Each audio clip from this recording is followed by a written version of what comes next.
Sponsored by Healthcare Pharmaceuticals Limited.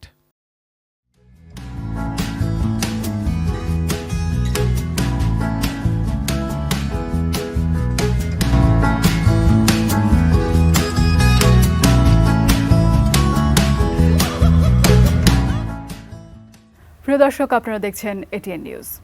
Health care ফার্মাসিউটিক্যালসের সৌজন্যে বিশেষ একটি আয়োজন নিয়ে আজ আপনাদের সামনে হাজির হয়েছি আমি ডক্টর ফায়জা রাহলা। দর্শক, আজ ওয়ার্ল্ড সিএমএল ডে। এই বিষয়টি মাথায় রেখে আমাদের আজকের আলোচনার বিষয়বস্তু বাংলাদেশের প্রেক্ষাপটে ক্রনিক মাইলয়েড লিউকেমিয়ার চিকিৎসা। ক্রনিক মাইলয়েড লিউকেমিয়া কী জিনিস এবং তার চিকিৎসা কিভাবে দেওয়া সম্ভব হয়, বাংলাদেশে কতখানি আমরা দিতে পারি, এই বিষয়গুলো নিয়ে আজকে আমরা আলোচনা করব বিশেষজ্ঞ অতিথিদের সাথে। আজ আমাদের সাথে স্টুডিওতে উপস্থিত হয়েছেন অধ্যাপক ডক্টর আলমগীর কবির, রক্তরোগ বিশেষজ্ঞ, বাংলাদেশ মেডিকেল কলেজ হাসপাতাল, এবং আমাদের সাথে আরও আছেন doctor Abdullah Al Mosabbir, registrar haematology ও BMT unit, Dhaka medical college হাসপাতাল। আপনাদের দুজনকেই অনেক ধন্যবাদ আমাদের সাথে আমাদের আজকের এই অনুষ্ঠানে যোগ দেওয়ার জন্য। আপনাদেরকে এবং এটিএন নিউজকে অনেক ধন্যবাদ আমাদেরকে এই প্রোগ্রামে অতিথি করে আনার জন্য। আজকে আমরা যতটুকু জানি, ওয়ার্ল্ড সিএমএল ডে সেপ্টেম্বরের 22 তারিখ প্রতি বছর এই দিবসটি পালিত হয়। একেবারে শুরুতে আমরা যখন আসলে সিএমএল ডে বলছি বা ক্রনিক মাইলয়েড লিউকেমিয়া বলছি, ডের আগে আসলে আসে রোগটা কি? একেবারে শুরুতে আপনার কাছে জানতে চাই যে সিএমএল বা ক্রনিক মাইলয়েড লিউকেমিয়া এই রোগটা সম্পর্কে যদি আমাদেরকে সংক্ষেপে বলতেন। ধন্যবাদ। সিএমএল আপনি যেটা বললেন, ক্রনিক মাইলয়েড লিউকেমিয়া, এটা আসলে যদি মোটা দাগে বলি তাহলে এটা এক ধরনের রক্তের ক্যান্সার। যদি আরও নির্দিষ্ট করে বলি তাহলে রক্তের আমাদের 3 ধরনের উপাদান আছে। একটি হচ্ছে লোহিত রক্তকণিকা, একটি শ্বেত রক্তকণিকা, আর একটি অনুচক্রিকা। এটা মূলত শ্বেত রক্তকণিকার একটি ক্যান্সার। এই ক্যান্সারটি মূলত আসলে হয় হচ্ছে এক ধরনের মিউটেশনের কারণে, যেটা জিনগত পরিবর্তন আমরা বলি, সেই জিনগত পরিবর্তনের কারণে এটা হয়। তো এখানে যে মূল ব্যাপারটা ঘটে, আমাদের শরীরে যে 9 নাম্বার ক্রোমোজোম আছে, সেই ক্রোমোজোমের একটি অংশ যাকে আমরা বলি এবিএল, সেই অংশটি কোনো কারণে এখান থেকে ভেঙে গিয়ে আমাদের শরীরে যে 22 নাম্বার ক্রোমোজোম আছে, সেই 22 নাম্বার ক্রোমোজোমের বিসিআর যে অংশটি আছে সেই অংশের সাথে জোড়া লাগে। এক ধরনের হাইব্রিড এক ধরনের ট্রান্সলোকেশন হয়।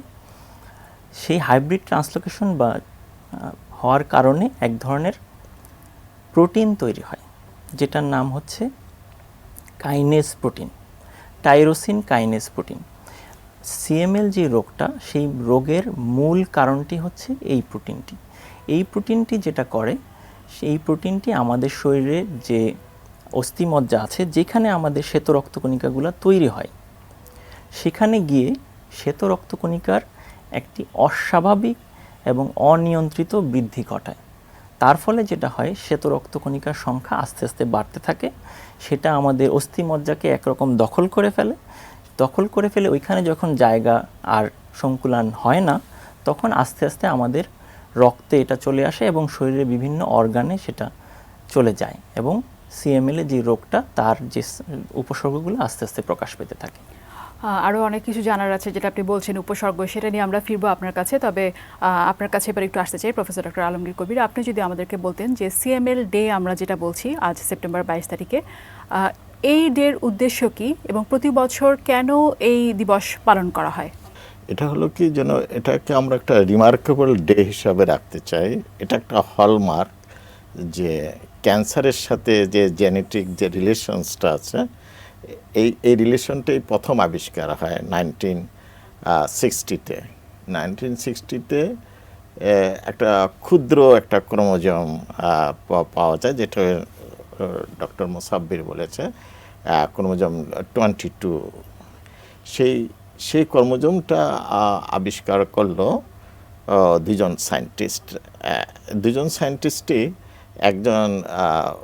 সায়েন্টিস্টই ফিলাডেলফিয়া শহরে 2টা হসপিটালে কাজ করে, একজন ক্যান্সার হসপিটাল আর একটা ইউনিভার্সিটি অফ পেনসিলভেনিয়া।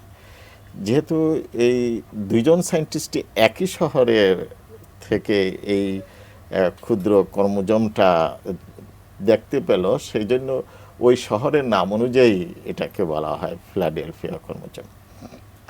আর যেটা অলরেডি বলা হলো যে ক্রোমোজোম 9 থেকে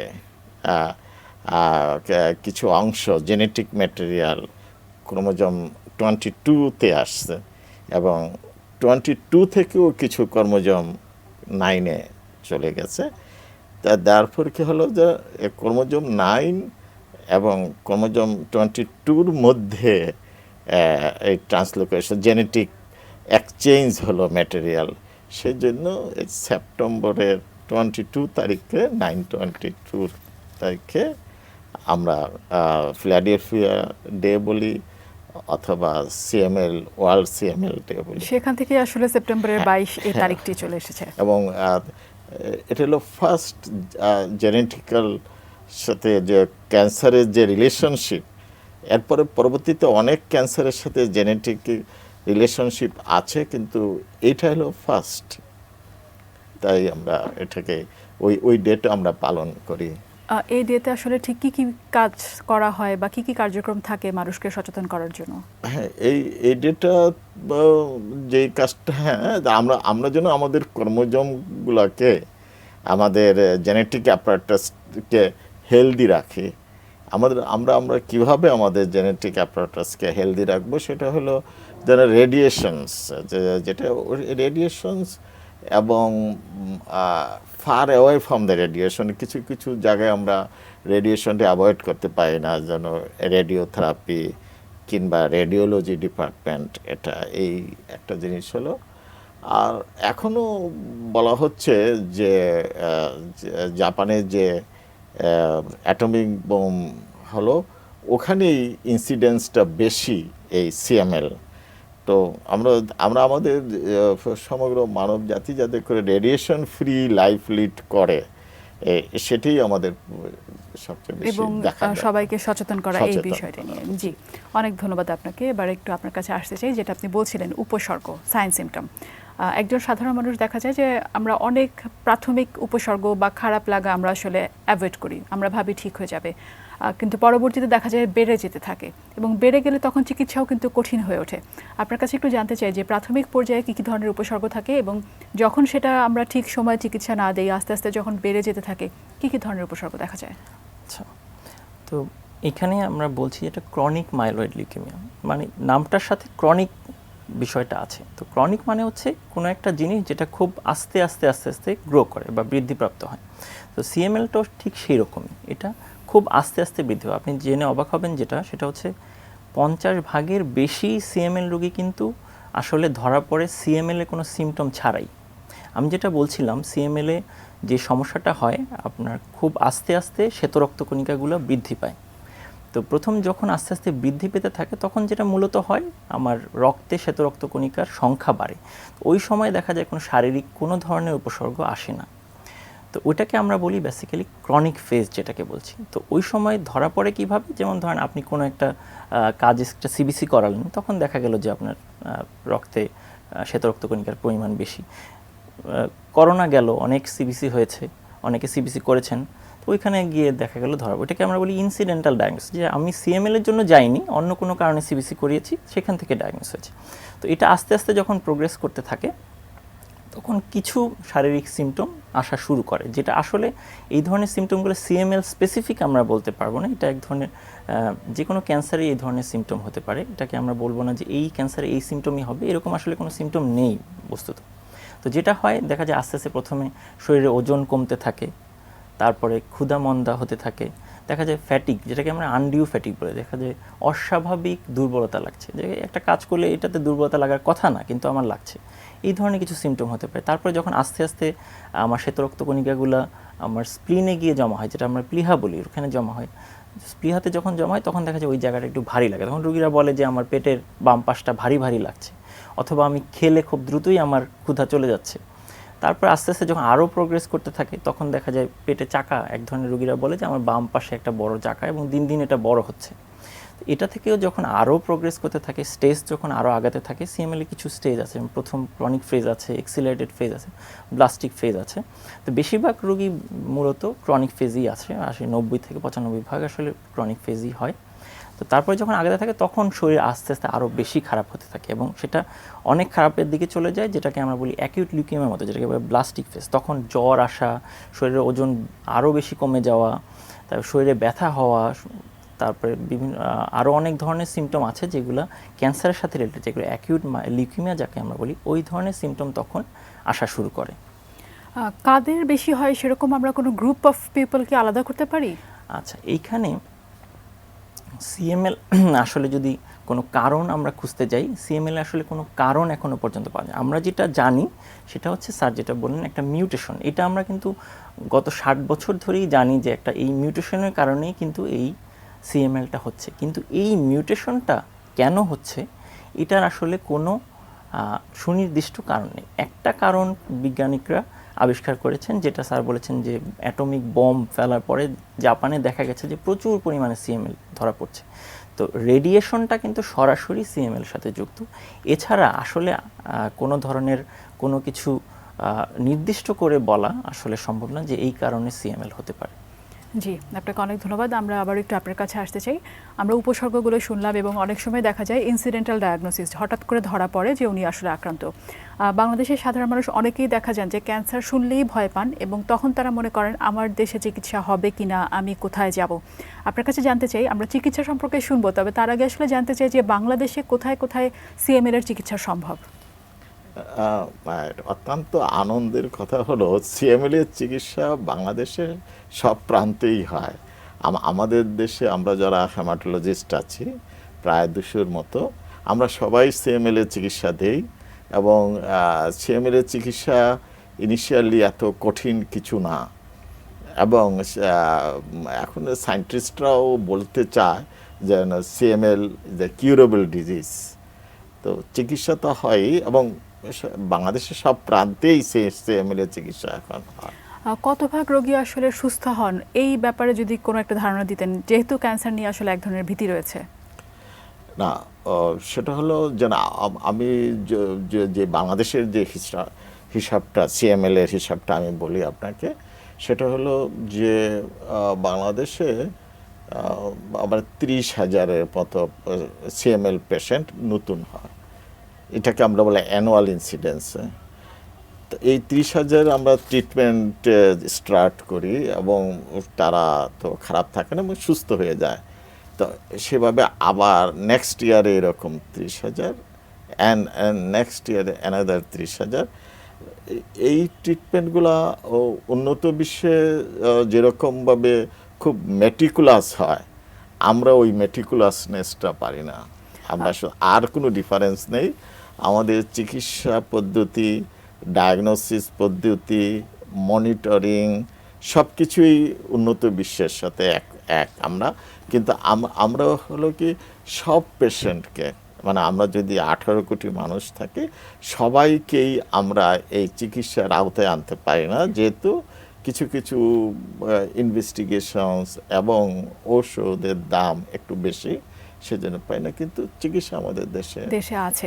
আমাদের দেশে চিকিৎসা আছে, এই বিষয়টি যখন আমরা বলছি তখন খরচের ব্যাপারটা যদি একটু আমাদেরকে জানাতেন, যে একজন সাধারণ দরিদ্র রোগী যদি যান, উনি আসলে এটা পাবেন কিনা চিকিৎসা? হ্যাঁ, দরিদ্র রোগীদের চিকিৎসা তো পাবেনই, কিন্তু চিকিৎসার ব্যাপারে যদি আমরা দরিদ্র এবং রিচ এটা যদি আলাদা করি, তাহলে একটা তো বৈষম্য তা চলে আসে। সাধারণত আমরা অল্প ডায়াগনোসিস করে ট্রিটমেন্টটা করি, কিন্তু সায়েন্টিফিক্যালি এটা উচিত না। যেন আমরা বুঝতে পারি যেন তার সিএমএল হয়েছে, একটা সিবিসি করে, একটা পেরিফেরাল ব্লাড ফিল্ম করে, কিন্তু পরবর্তীতে দেখা গেল যেন যেহেতু আমরা একটা হিউম্যান বিইংকে ট্রিটমেন্ট করছি, আরও কিছু ইনভেস্টিগেশনস আমাদের সাথে করে নিতে হয়। সেগুলো আমরা করি না। পেশেন্টের ওই দারিদ্রতা যে কথাটা বলছেন, যেন ওটাকে আমরা এখন উঠাই দিতে চাই। তাহলে আমাদের সব ইনভেস্টিগেশনসগুলো কমপ্লিট করেই ট্রিটমেন্ট করতে হবে। তাহলে হবে কি যেন আমরা উন্নত বিশ্বে আমাদের ডাটাগুলা আমরা তাদেরকে শো করতে পারবো, যেন আমাদের এই ইনভেস্টিগেশন করেছে এবং আমাদের ট্রিটমেন্ট রেসপন্স এরকম এবং আমাদের পেশেন্টগুলো ভালো আছে। জি, এবার আপনার কাছে একটু জানতে চাই যে চিকিৎসার কি কি অপশন আছে? স্যার যেটা বললেন যে সিএমএল এ কিন্তু সব ধরনের চিকিৎসাই বাংলাদেশে আছে। তো এখন চিকিৎসা বলার আগে আমি কয়েকটা কথা আগে বলে নিতে চাই। সেটা হচ্ছে সিএমএল যদি আমরা বলি ক্রনিক মাইলয়েড লিউকেমিয়া, এটা কিন্তু অন্যান্য ক্রনিক রোগ যেটা আছে, যেমন ধরেন ডায়াবেটিস আছে, হাইপারটেনশন আছে, ওই রোগগুলোতে যেরকম কখনো ভালো হয় না, কিন্তু চিকিৎসার মাধ্যমে, সঠিক চিকিৎসার মাধ্যমে কমপ্লিটলি নর্মাল লাইফ লিড করা সম্ভব। সিএমএল এর কিন্তু একই রকম, ওইখানে কিন্তু চিকিৎসার মাধ্যমে সম্পূর্ণ সুস্থ লাইফ লিড করা সম্ভব যদি সিএমএল রোগী প্রাথমিক অবস্থায় ধরা পড়ে। এখানে আমরা 3টা ফেজের কথা আগে বলেছিলাম, যেটা ক্রনিক ফেজ, আরেকটা হচ্ছে এক্সিলারেটেড ফেজ, আরেকটা হচ্ছে ব্লাস্টিক ক্রাইসিস। ক্রনিক ফেজটা হচ্ছে যখন প্রাথমিক অবস্থা থাকে, তারপর এটা থেকে আস্তে আস্তে অগ্রসর হয়ে ব্লাস্টিক ক্রাইসিসটা হচ্ছে মূলত লাস্ট স্টেজ, যেখানে এটা আসলে আর ক্রনিক থাকে না, তখন অ্যাকিউটে কনভার্ট হয়ে যায়, সেটা খারাপ। এখন এখানে একটা বিষয় আছে, যেটা ক্রনিক ফেজে যদি আমরা সঠিক চিকিৎসা দিতে পারি, তাহলে কিন্তু রোগীরা মূলত ব্লাস্টিক ফেজে যায় না। কিন্তু যদি চিকিৎসা ঠিকমতো না নেয় বা না পায়, তাহলে রোগীরা আলটিমেটলি যেটা ব্লাস্টিক ফেজ সেখানে যাবেই যাবে, হয়তো 2 বছর, 3 বছর, 5 বছর, 10 বছর পরে এক সময় যাবে। আমাদের মূল উদ্দেশ্য হচ্ছে ক্রনিক ফেজ থেকে যাতে অ্যাকিউট ফেজে না যায়, হ্যাঁ। সেখানে আসলে আটকানোর জন্য কি কি করা যেতে পারে, সেটাই আমি বলছি। তো মূল উদ্দেশ্য আপনি যেটা বলেন সেটাই আসলে, এই ক্রনিকটাকে ক্রনিকই রাখা, চিকিৎসার উদ্দেশ্যটাই এটা।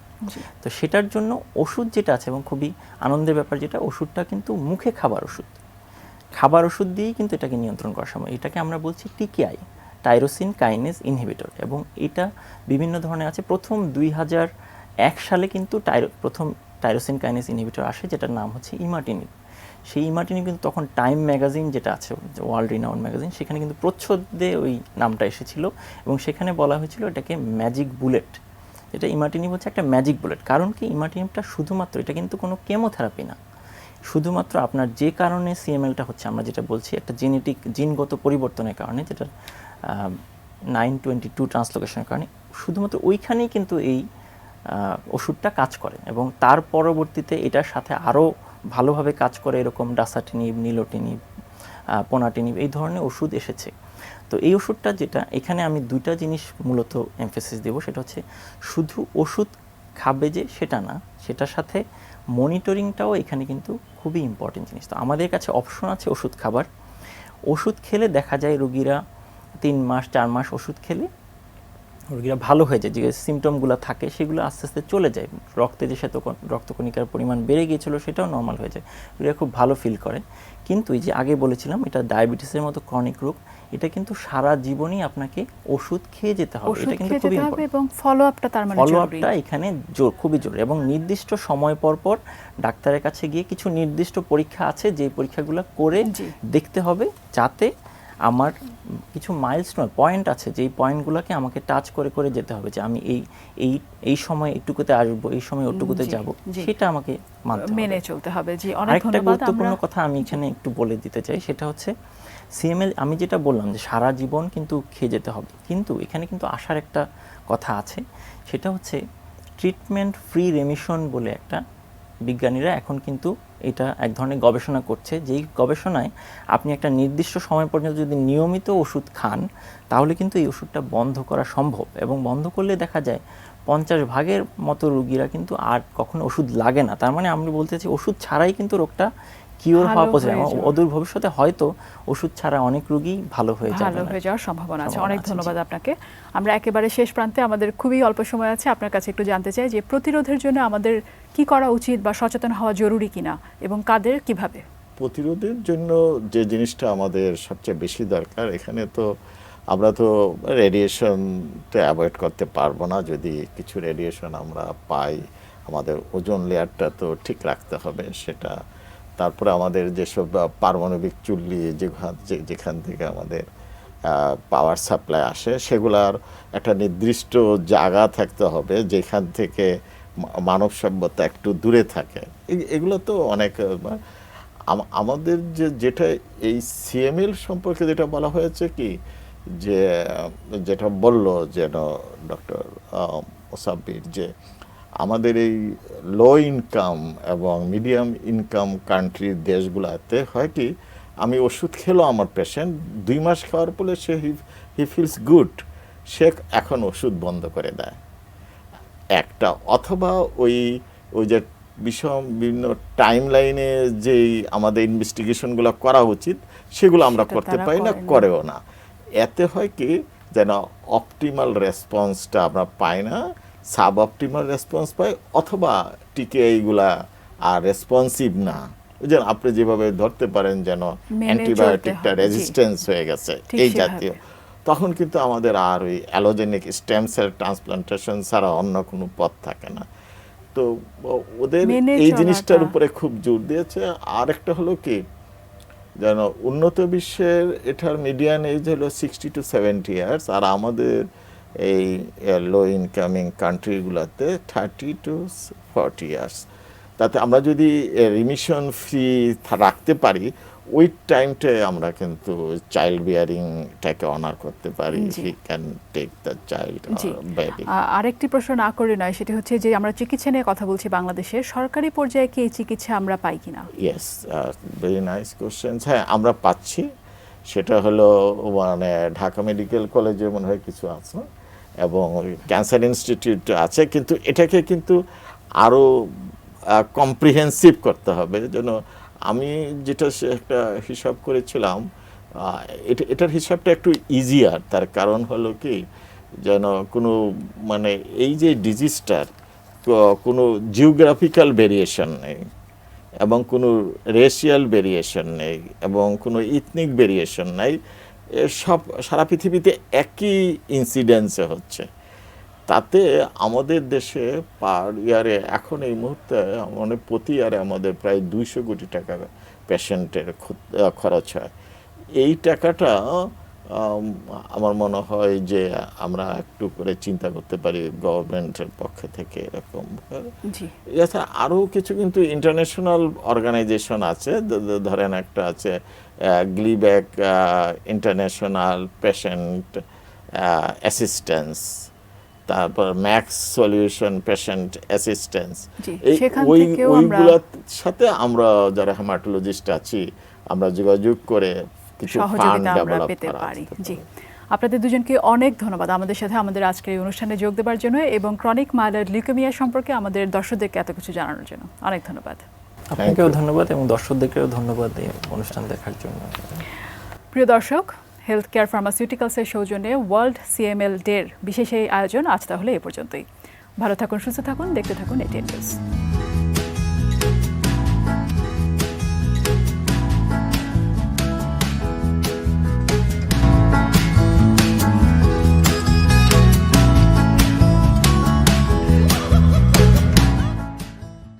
Sponsored by Healthcare Pharmaceuticals Limited.